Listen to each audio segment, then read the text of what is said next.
Hello everybody, welcome to the final and third video of the series of the Summoner Camp. This has been recorded on Friday and being uploaded today because I didn't want to thrust 3 videos on the same subject in the same day because as well, I didn't know if I was going to get it done. It's 9 PM now and I think I've worked on this spreadsheet in total for about maybe 4 or 5 hours, maybe even 6 hours to be honest. I haven't really got I lost track of time. The spreadsheet in particular has been updated to several things, added a few other kind of things, even something like Camper on Twitter, which is a relevant point, and we're going to go over in a second. And it's a great little spreadsheet. It's got tabs at the bottom of it that kind of point to different things. Objective types that you'll go up against, milestone rewards, broken down the totals for that, the store in general, and shout out to Kabam for that one because this is from something of theirs. So it breaks down all the different types of stores that you'll see. And also what we're going to be talking about in this video, and the topic of this video is top purchases or the best purchases for your greater Hexabadges, the non-spending and spending, but also explaining a bit more on the tokens and how tokens mean what you can get from it. So let's kind of go and start our video out with a premise, and the premise all starts with tokens. I'm sure that tokens, even though this year, looking at last year was more complicated because you had to spend certain ones to unlock further ones down the line on the progression of the spend, which is kind of weird. It's kind of like the start or deposit thing that we've got on at the moment, mixed with kind of like something else. But this time we've got tokens. The tokens are very straightforward, and it's only straightforward because you explain it at a point of numbering system. Now ideally I would have liked it for Kabam just to kind of set this up as a currency and just refer to them as Hexabadges, and that's it. Or just call badges, and you spend your badges on things you want in the store. That probably would have been a bit better, but this all makes sense. It all makes sense because, and again, you might be thinking there's a load of numbers. There's a number 1 Hexabadge, there's a number 2 Hexabadge, there's a number 3 Hexabadge, 4, and then right to the very end, 5. So they're numbered in a certain way. All the numbering and the volume that you get is indeed kind of all adding up to 30 down the line, and that breaks down like this. So just below me right here it says token number, and then it says per event. As you know, we're getting 3 events, and this is what you will see. Yes, if you are a spending player, yours is going to look the same, but it's going to be, the purple base one. So it's like the platinum Hexabadges. But to be brutally honest, just to kind of explain this kind of particular point, is they all add up. You don't need to worry about specific spending, triangulation, doing some kind of weird summage and stuff like that, because they all correspond to something you get. So you don't need to worry about specific spends into different areas if you're a spending player. And the same thing, as I said, for you that are non-spending. So it's easy. The numbers that you get, the number tokens, correspond with getting stuff. And as we just pointed out a moment ago, by what Cam says, and this is correct, you get to buy all the items with a numbered non-Deadpool token cost if you fully complete the event. 3 events, do them all, get a load of those badges, and badges mean prizes. But that's not really what is important about this particular video and what we're going to focus on, because at the end of the day we need to look at value, and the biggest problem that is with this event is what is going to be the best value you can get as a non-spending and spending player with your greater Hexabadges. I think they're called hexagon badges, Hexabadges, because that's important, because you only get you only get 3.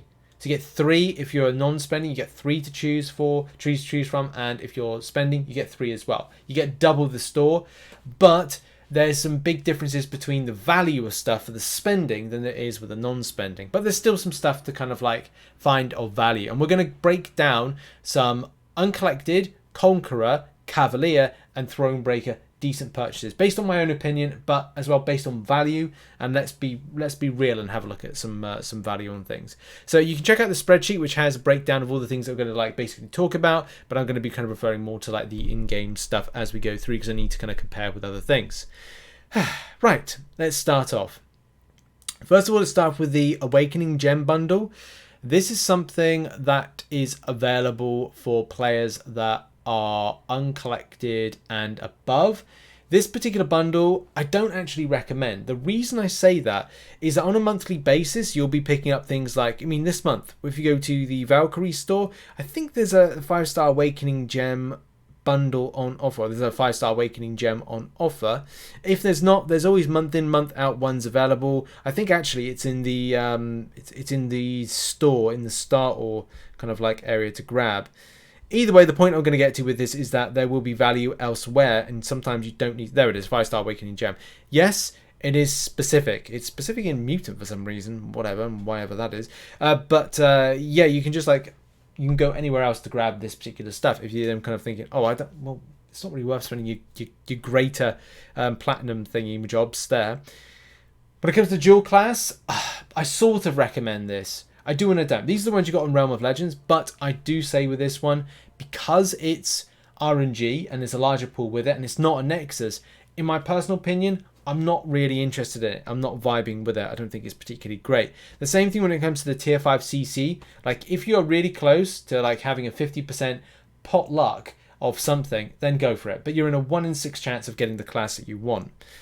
The 6-star crystal shards are actually a decent lock for any player. So whether or not you're Cavalier or Thronebreaker, with featured crystals coming up for certain champions, you may opt for that one, and that's not too bad. Especially, you know, with how things are at the moment, you may be like, well, I want to save up for Quicksilver shards. I don't know, Quicksilver featured later on in the year. That's maybe a choice for you. The booty of the Fabulous one, I don't recommend unless, you know, you're desperate for that particular piece or desperate to kind of go and grab that or thinking about a trade-in. I don't really recommend it. Super Fabulous Crystals and Fabulous Crystals, I actually really recommend these. I'm sure people will say, why? Well, the reason being that when this event expires close to October, you are 2 months out from Cyber Weekend deals. You're also like nearly 3 months out from the gifting event.